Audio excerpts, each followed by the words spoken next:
आज हम chapter number 2 fraction देखने जा रहे हैं। अब फ्रैक्शन क्या है वो सबसे पहले देखते हैं। उसके लिए मैं आपको एक एक्टिविटी बता रहा हूं। मेरे पास ये एक पेज है। अब ये पेज जो है वो एक पेज गिना जाएगा। अब मैं इसे बीच में से मोल्ड कर रहा हूं।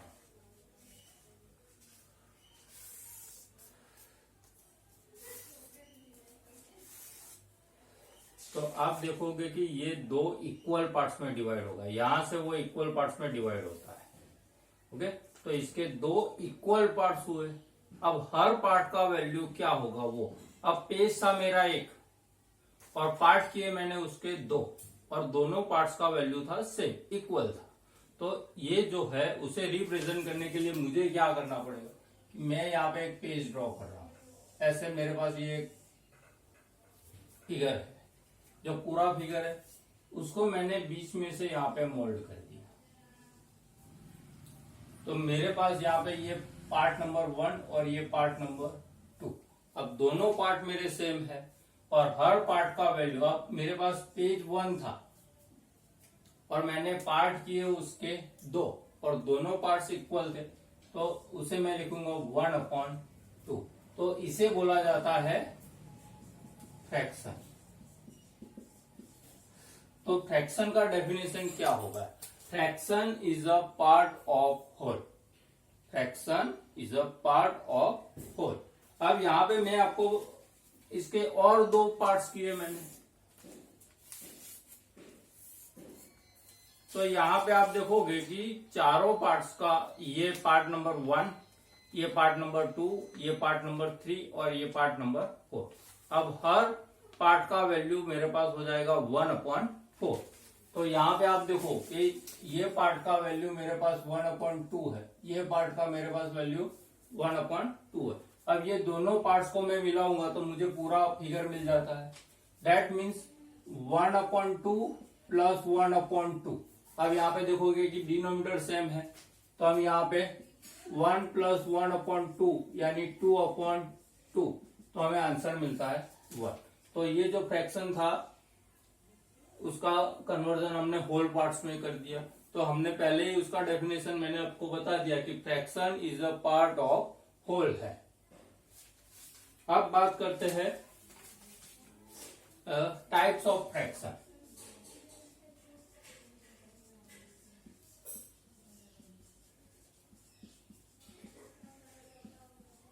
अब उसमें सबसे पहले मैं आपको यहाँ पे एक फ्रैक्शन लिख के दे रहा हूं। आपको आप देखोगे कि उसमें क्या होता है। मैंने यहाँ पे एक फिगर ड्रॉ किया है। अब इसके 4 इक्वल पार्ट्स कर दिए। अब ये 4 इक्वल पार्ट्स में से मैं 3 पार्ट्स को सेम पार्ट से, सेम फिगर से रिप्रेजेंट करता हूं।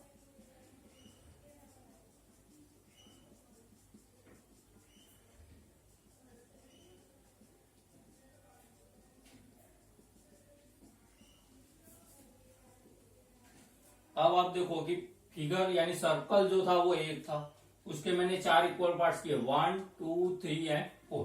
अब ये जो 4 पार्ट्स थे उसमें से मैंने 1, 2 एंड 3 पार्ट्स में क्या किया, फिगर कुछ साइन किया हुआ है। तो इसका वैल्यू अगर मुझे ढूंढना है, अब 4 पार्ट से तो हर पार्ट्स का वैल्यू मेरा हो जाएगा 1/4। लेकिन यहाँ पे आप देखोगे कि ये 1/4, ये 1/4 और ये 1/4, ये तीनों सेम दिखाई दे रहे। तो इसका वैल्यू हो जाएगा 3/4। अब यहाँ पे 3/4 लिखा हुआ है मैंने। तो आप देखो ये जो है वो न्यूमेरेटर है और ये जो है वो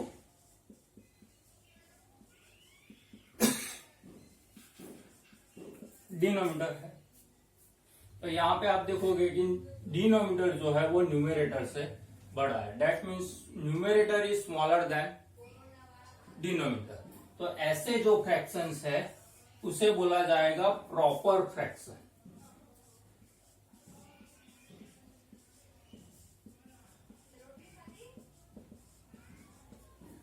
इसे बोला जाता है प्रॉपर फ्रैक्शन। अब उससे एक और देखते हैं।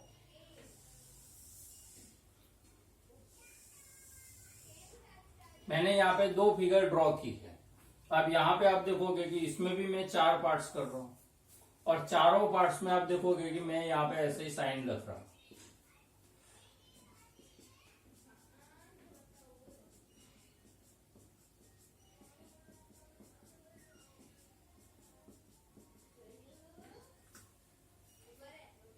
अब यहाँ पे एक और फिगर है, उसमें भी मैंने ये 4 पार्ट्स किए।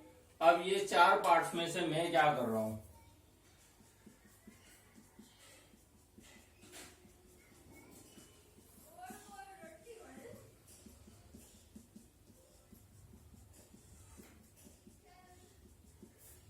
तो यहाँ पे हम कैलकुलेशन करें तो क्या होगा, 1 2 3 एंड 4, यानी 4/4 पार्ट्स हुए। अब ये 4 पार्ट्स है और ये 5, ये 6 एंड ये 7, तो टोटल पार्ट्स हो गए 7। तो इसका वैल्यू हो जाएगा 7/4।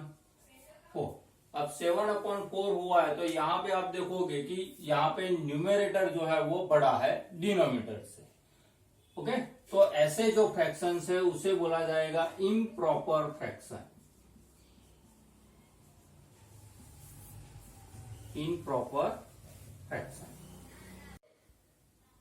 चलिए अब एक और फ्रैक्शन के बारे में देखते हैं।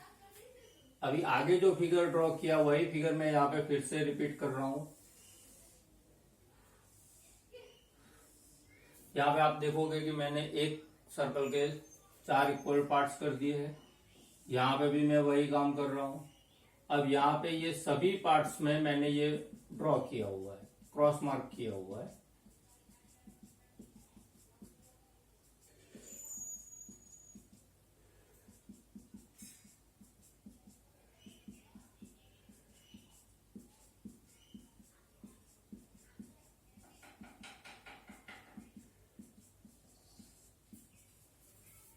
तो यहाँ पे आप देखोगे कि ये तो पूरा सर्कल कवर हुआ है, दैट मीन्स ये तो होल पार्ट है 1, और यहाँ पे ये जो है वो तो 3 पार्ट्स में डिवाइड हुआ और वो 3/4 गिना जाएगा।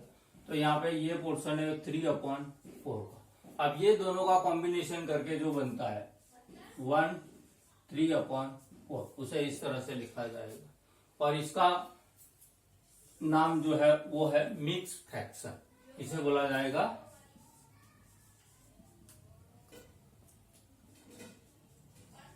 मिक्स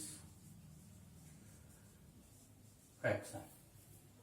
अब मिक्स फ्रैक्शन में आप देखो तो ये जो मिक्स फ्रैक्शन है 1 3/4। अब उसका डेफिनेशन देखना है तो 1 जो है वो होल पार्ट है और ये जो है वो कौन सा फ्रैक्शन है 3/4। वो is greater, denominator is greater. अब डिनोमिनेटर बड़ा होता है तो उसे हम क्या बोलते हैं, proper fraction. That means improper fraction is the combination of whole number and proper fraction. वो उसका डेफिनेशन हो जाएगा। I will repeat, mixed fraction is a combination of whole number, whole part and proper fraction. अब बात करते हैं एक और टाइप्स की जिसे बोला जाता है लाइक फ्रैक्शन। अब लाइक फ्रैक्शन में मैं यहाँ पे अलग अलग फिगर ड्रॉ करने वाला हूं, 1 2 एंड 3। अब यहाँ पे आप देखो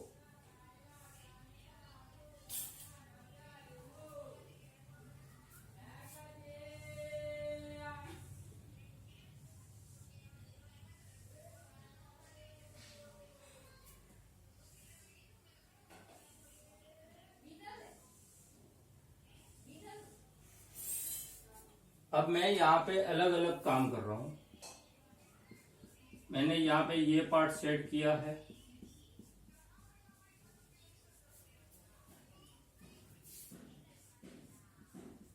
यहाँ पे इसे सेट कर रहा हूं और यहाँ पे इसे सेट कर देता हूं।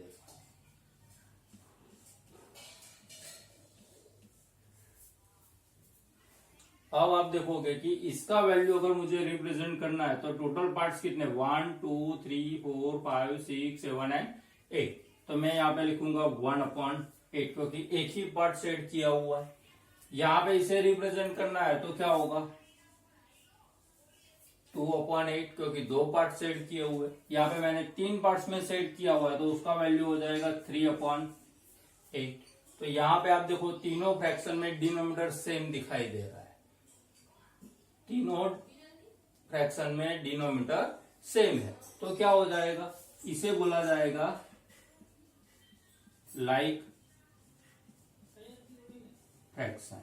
अब लाइक फ्रैक्शन जो है उसमें आप देख सकते हो कि डिनोमिनेटर अगर सेम है तो ऐसे फ्रैक्शंस को हम क्या बोलेंगे, लाइक फ्रैक्शन। अब उसके बाद आता है अनलाइक फ्रैक्शन, उसके बाद हम बात करते हैं अनलाइक फ्रैक्शन।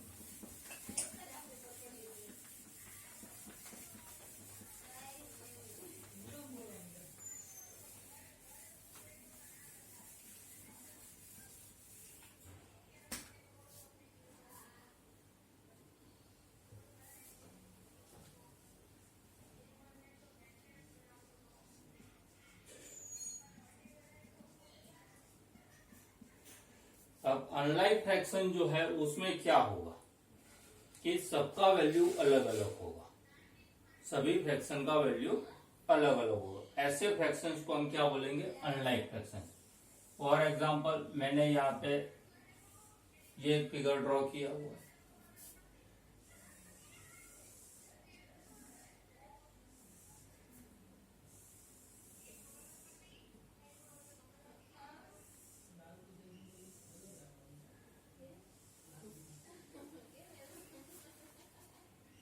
अब यहाँ पे आप देखो तो मैं यहाँ पे ये काम कर रहा हूं और यहाँ पे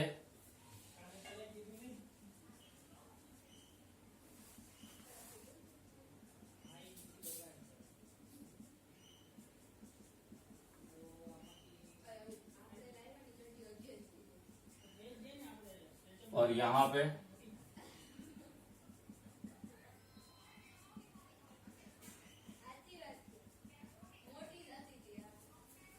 अब इसका फ्रैक्शन वैल्यू देखेंगे तो इसका क्या हो जाएगा 2/4, इसका 3/4 और इसका 1 2 3 तो 3/8 और यहाँ पे 2/4 का आंसर हमें मालूम है 1/2। तो ये एक फ्रैक्शन हुआ, ये एक फ्रैक्शन हुआ और ये एक फ्रैक्शन हुआ। यहाँ पे कहीं पे भी डिनोमिनेटर का वैल्यू सेम नहीं है, तो ऐसे जो फ्रैक्शन है उसे बोला जाएगा अनलाइक फ्रैक्शन। अब बात करते हैं इक्विवेलेंट फ्रैक्शन की। अब हम बात करते हैं इक्विवेलेंट फ्रैक्शन की। अब इक्विवेलेंट फ्रैक्शन में क्या होगा,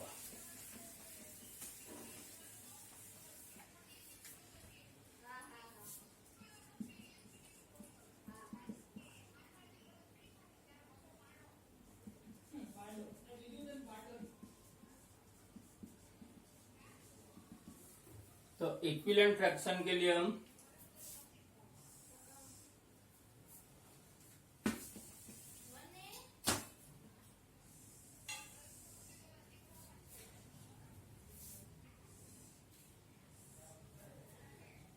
मैंने यहाँ पे फिगर ड्रॉ किया जिसमें टोटल 4 पार्ट्स किए हैं।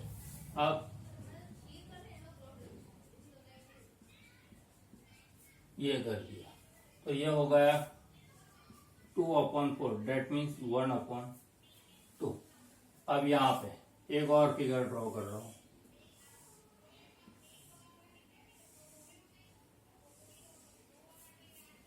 अब यहाँ पे देखो आप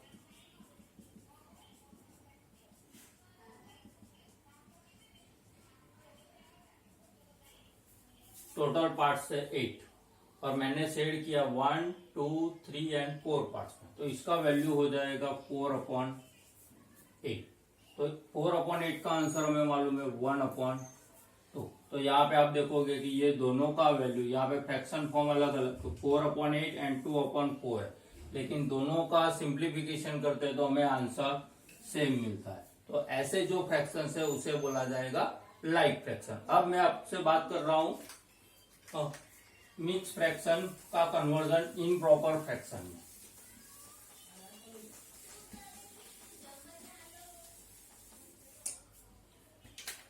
मैंने यहाँ पे लिखा है 1 3/4। तो ये इसका जो मल्टीप्लिकेशन करना है, एडिशन करना है, वो मैं आपको बता रहा हूं। यहाँ पे हमें क्या करना है कि 1 और 4 का मल्टीप्लिकेशन करना है। दैट मीन्स 1 into 4 और उसमें ये जो 3 है उसे ऐड करना है, तो +3 और इसके डिनोमिनेटर में जाएगा 4, तो यहाँ पे आया 4। अब 1 into 4 का आंसर होता है 4 +3/4, तो मुझे यहाँ पे आंसर मिला 7/4 एंड 7/4 जो है वो इम्प्रॉपर फ्रैक्शन है। तो यहाँ पे आप देखो कि मैंने मिक्स फ्रैक्शन का कन्वर्जन किया है इम्प्रॉपर फ्रैक्शन। उसी तरह से आपको दिया हुआ है इम्प्रॉपर फ्रैक्शन, तो आप इसका कन्वर्जन मिक्स फ्रैक्शन में कर सकते हो। उसके लिए यही एग्जांपल लेता हूं मैं। 7/4 मुझे दिया हुआ है और मुझे बोला गया है कि आप कन्वर्ट करो इसे मिक्स फ्रैक्शन में। तो क्या करना पड़ेगा, मुझे यहाँ पे 7 को 4 से डिवाइड करना। अब मुझे मालूम है 4 1 जा 4, तो मेरे पास रिमाइंडर बचा 3। तो अब इसे मुझे ये फॉर्म में लिखना है। तो यहाँ पे आप देखो ये जो 1 है वो होल पार्ट है, ये जो 3 है वो है न्यूमेरेटर और ये जो 4 है वो है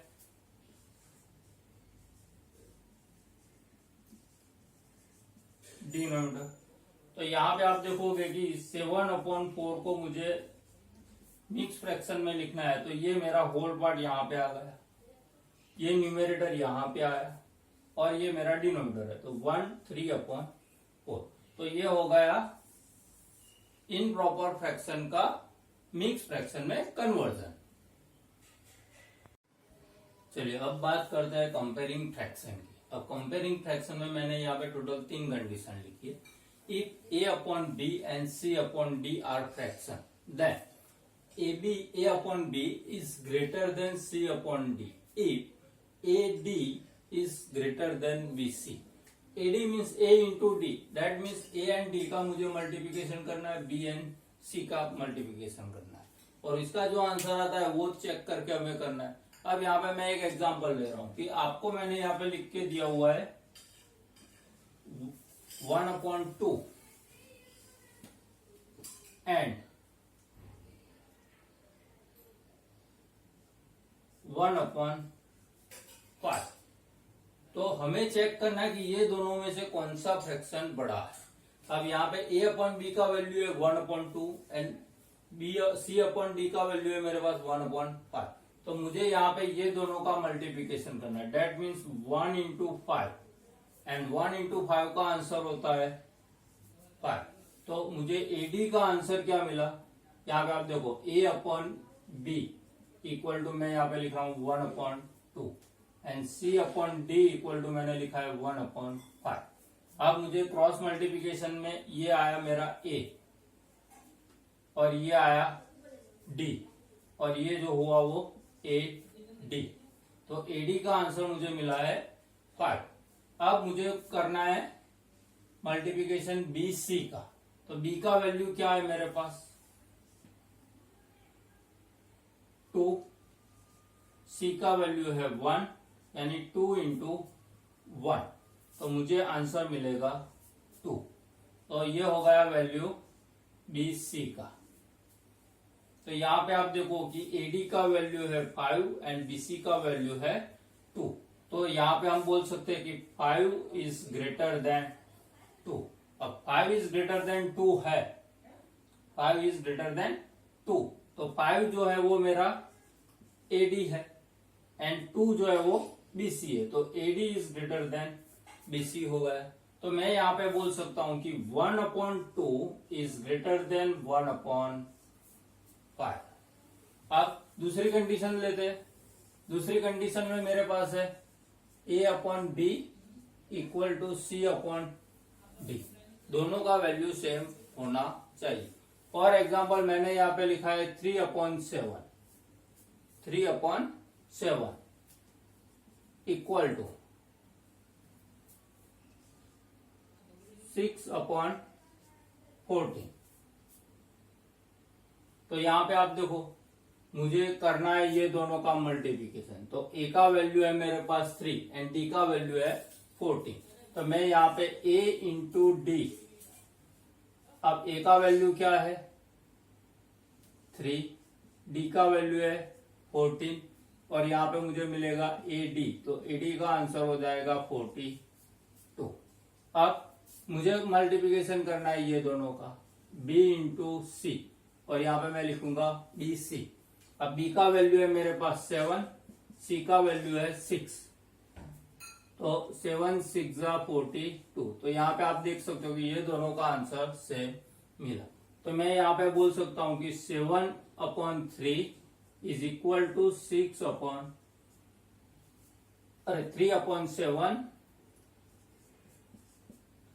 इक्वल टू 6/14। ये हो गए इक्वल।